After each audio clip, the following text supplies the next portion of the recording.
Welcome guys, welcome to my new video. I will be going through my deck list on pretty much what I played in the Nexus Night I just played in last night. I played Lee Sin again. I still pretty much only primarily have Lee Sin cards. But yeah, I'm going to just go through the deck list that I used. I did change it a little bit since the last video. I did get a couple upgrades, if you can tell. And I'm going to go through a couple of my matches and then also the cards I won just from entering.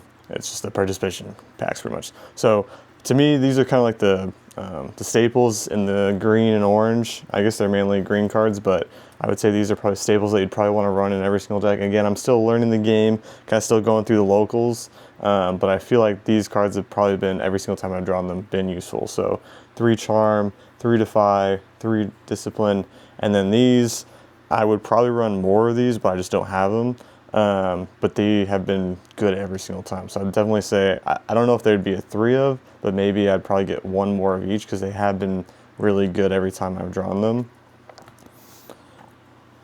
The cards I switched out from last time are these, and actually just because I think I had one Caitlyn, but I didn't have a second one. So I grabbed a second Caitlyn and I pulled these out of packs. So I added these to the deck, and I really wasn't sure about Caitlyn.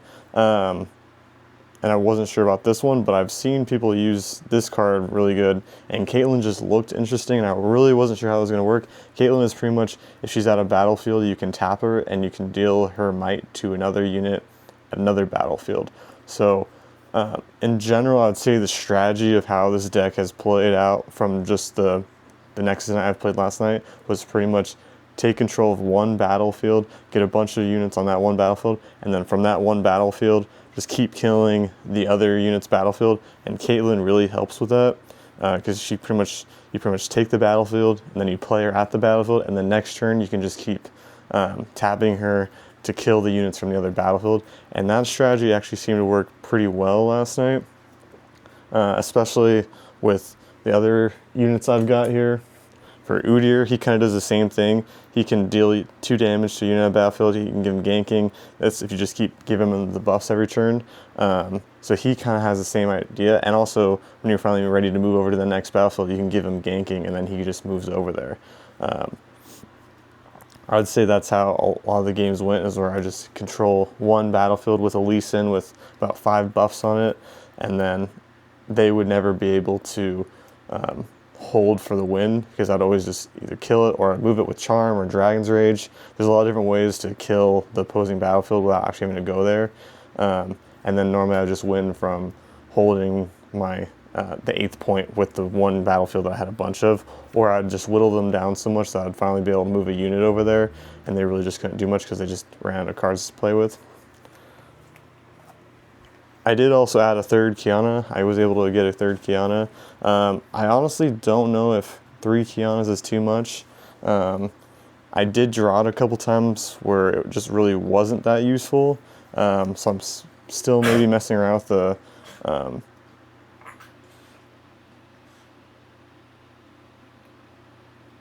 I'm still kind of messing around. I did get a 3rd Kiana, and I'm not sure if having 3 Kianas is good.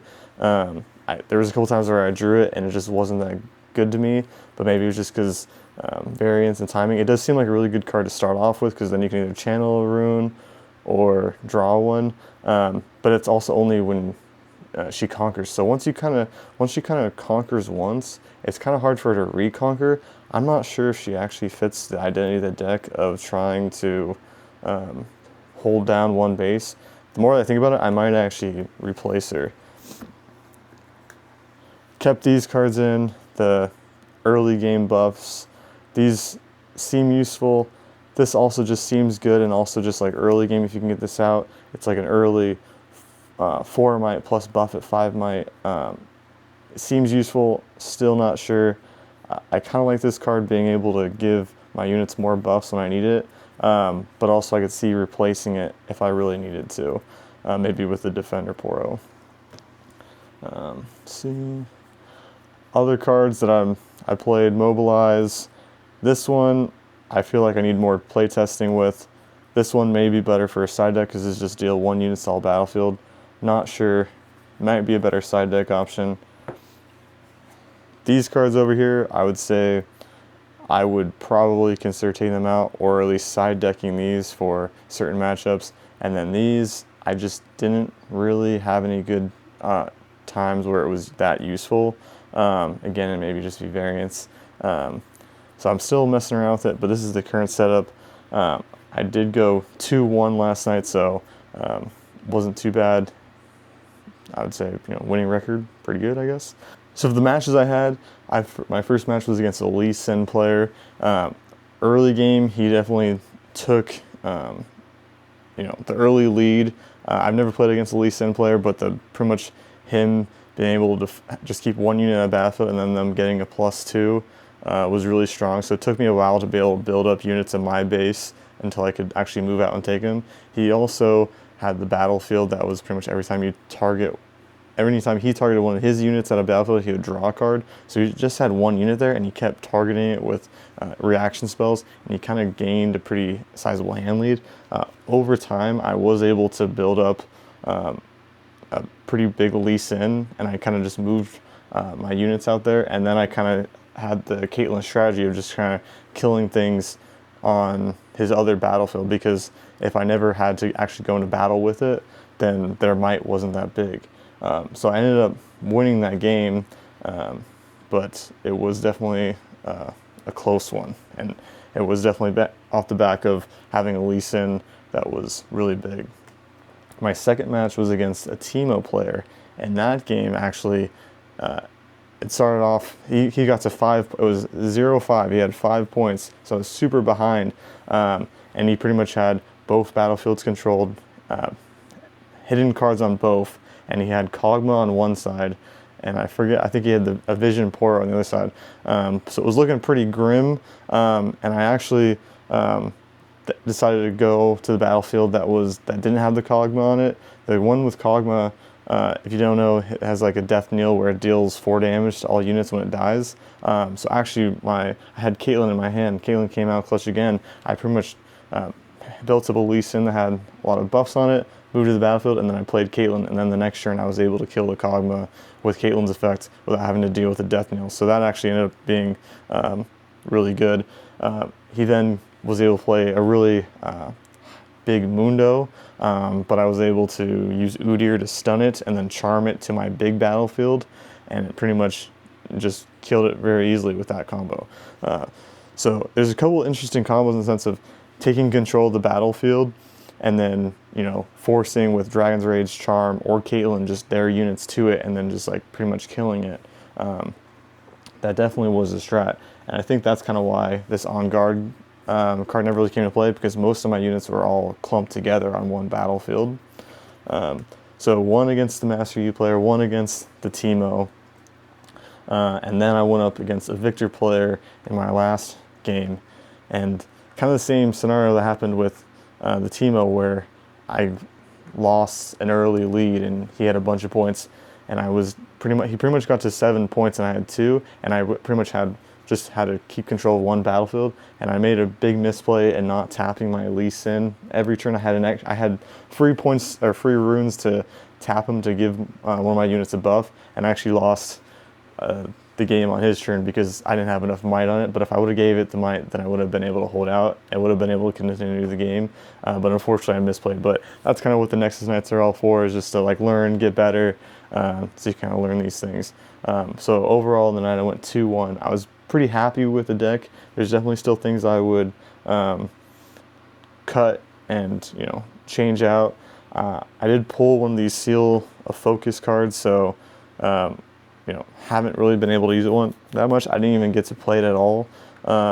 So I don't know what the ratio of these are supposed to be. And honestly, at my locals, not too many people I haven't even really seen this card played too much. Most people aren't playing with the big decks yet. So the Nexus Nights are really just for like learning, testing out your deck, and just kind of getting familiar with the game. So I am going to open up the participation prizes I got. Unfortunately, there was no extra prizing on top of this, even though I had a winning record. But I think the Nexus Nights is just like for having fun and learning the game. But my locals do have these like Nexus Night packs that pretty much have 3 cards, and they're all holographic, and then just 2 regular packs. So I'm gonna open these up and see what I won.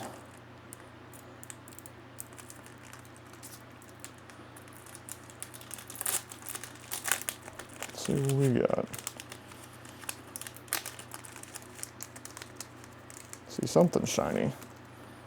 Raven Balloon, Salvage, Pouty Poro. I think I pulled this one in the last one.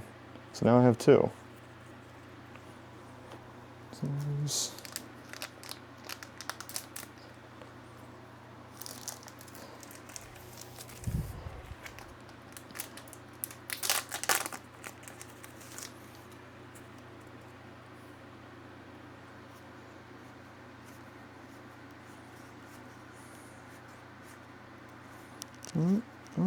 Alright, nothing too crazy. Honestly, don't play these decks at all, so I have no idea if these are good or not, but hey, I'll take them. Packs are packs. And then for the last one,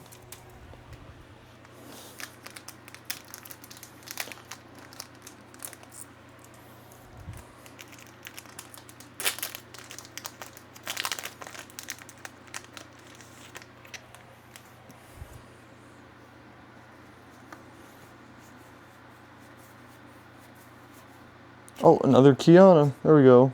Progress Day. And oh, Jinx's Mega Death Rocket. Okay, wow. Well, there, I have a fourth Kiana now. And if I ever decide to play Jinx, that's cool. Alright, guys. Thanks for watching. Also, if you are interested in having your own custom mat like the one you see on the desk that I'm using here, you are more than welcome to hit me up. This mat I've got here that I use is a custom mat that my friend, he hand draws. He is an amazing artist, and I just pretty much told him I wanted Gnar, Olaf, and a Yu-Gi-Oh card, and he was pretty much able to hook me up with it. So I'm going to leave my email in the description of the video if you want a unique mat, a one of one, and be super unique at your locals. You know, hit me up and we can work something out. Details, just tell me kind of what you want, and then I'll get be in communication with the artists, and they can kind of hit you back with some concept art. And yeah, and also subscribe if you want to see more videos like this. All right, have a good one, everyone. Bye.